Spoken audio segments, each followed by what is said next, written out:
Bonjour tout le monde, j'espère que vous allez tous très bien. Alors cette semaine, je vous dévoile ma critique sur le dernier Disney Pixar sorti au cinéma. Il s'agit de En Avant. Alors on y va, c'est parti. Générique!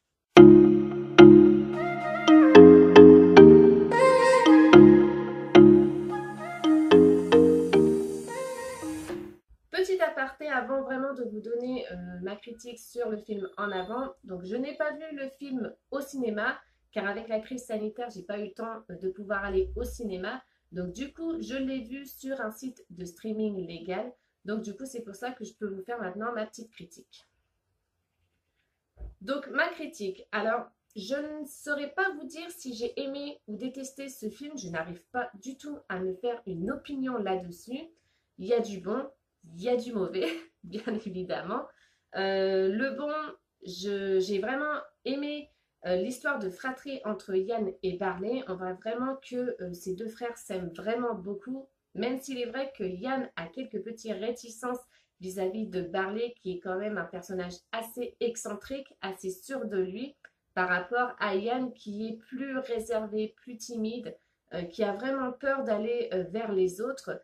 Et je trouve en fait que ces deux différences font vraiment que ces deux frères s'aiment vraiment beaucoup et ça se ressent vraiment quand on regarde le dessin animé.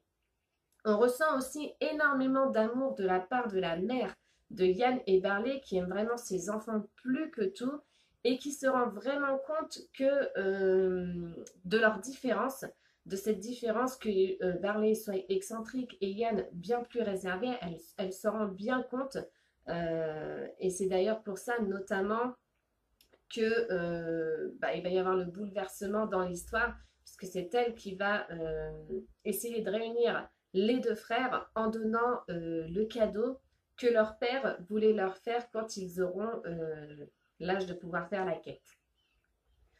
J'ai aimé aussi beaucoup la fin, au moment où Yann et Barley réussissent enfin à avoir le sortilège pour faire apparaître leur père. Donc bien évidemment, il n'y a malheureusement que Barley qui peut parler à son père. Si vous n'avez pas encore vu le dessin animé, je ne vais pas vous dire pourquoi.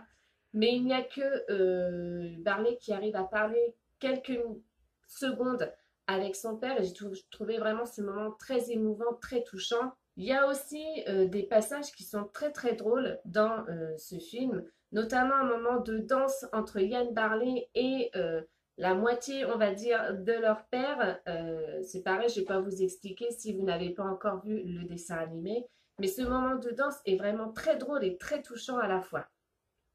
Alors, il y a des choses que j'ai pas aimées, notamment les longueurs. Alors, il y a eu beaucoup de longueurs. Je me suis vraiment beaucoup ennuyée à un moment donné dans ce dessin, notamment lors de la quête quand ils sont sur les routes. J'ai trouvé ça d'une longueur, j'ai trouvé ça fatigant. D'abord, à un moment donné, je piquais du nez. Donc, j'ai vraiment trouvé ces longueurs très, très ennuyeuses, très, très chiantes. Je vais le dire clairement, très, très chiantes. Euh, c'est des longueurs que j'avais jamais vraiment remarquées dans un Disney Pixar. Et là, là, pour la première fois depuis que je regarde des Disney, j'ai trouvé ces longueurs vraiment très fatigantes. Il y a aussi deux personnages que j'ai pas spécialement appréciés, que je ne vois même pas l'intérêt qui sont dans le dessin animé. Il s'agit de la Manticore, que je trouve pas intéressante. Franchement, le passage dans le restaurant avec la Manticore, j'ai pas trouvé ça. Voilà, quoi, ça m'a pas plus touché que ça.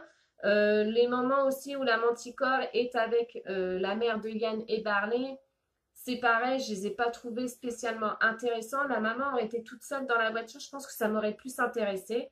Bon, maintenant, après, ils l'ont mis avec, hein. Il y a aussi le personnage du Centaure, donc qui est le beau-père de Yann et Barley. Alors, j'ai trouvé ce personnage-là, mais tellement gnangnan. Franchement, je l'ai trouvé tellement stupide. Il est flic, mais je me demande comment il a fait pour être flic, quoi. Tellement qu'il est il a la caboche retournée, quoi. Je ne l'ai pas trouvé intéressant du tout. Mais alors vraiment du tout. Enfin, ils l'ont mis aussi. Ils l'ont mis aussi. Donc maintenant, attention, je ne dis pas que c'est un mauvais Pixar. bien loin de là. On retrouve tout ce qui fait un Disney, c'est-à-dire de l'humour, de l'émotion, de l'amour, de la magie, puisqu'effectivement, il y a quand même de la magie dedans. Mais maintenant, je pense qu'il faudrait que je le regarde plusieurs fois, histoire de vraiment, je pense, m'accrocher aux détails et pourquoi pas peut-être apprécier ce que les longueurs que j'ai trouvées ou les deux personnages que j'aime pas spécialement. Je pense qu'il faudrait que je le regarde un petit peu plus. Maintenant, on verra quand il sortira en DVD. Et voilà.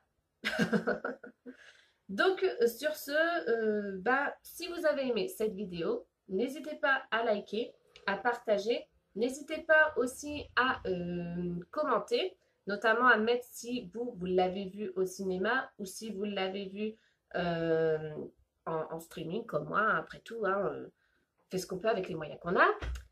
Et du coup, dites-moi vous ce que vous en avez pensé. Ça m'intéresserait de savoir s'il n'y a que moi qui n'ai pas vraiment d'opinion sur ce film ou si vraiment j'ai vraiment pas vu ce qu'il fallait voir ou voilà, c'est peut-être possible, hein, effectivement. Je suis pas, je l'ai vu en streaming, donc des fois c'est pas la même magie quand on va au cinéma. Donc sur ce, en attendant la prochaine vidéo, je vous fais de gros bisous. Bye!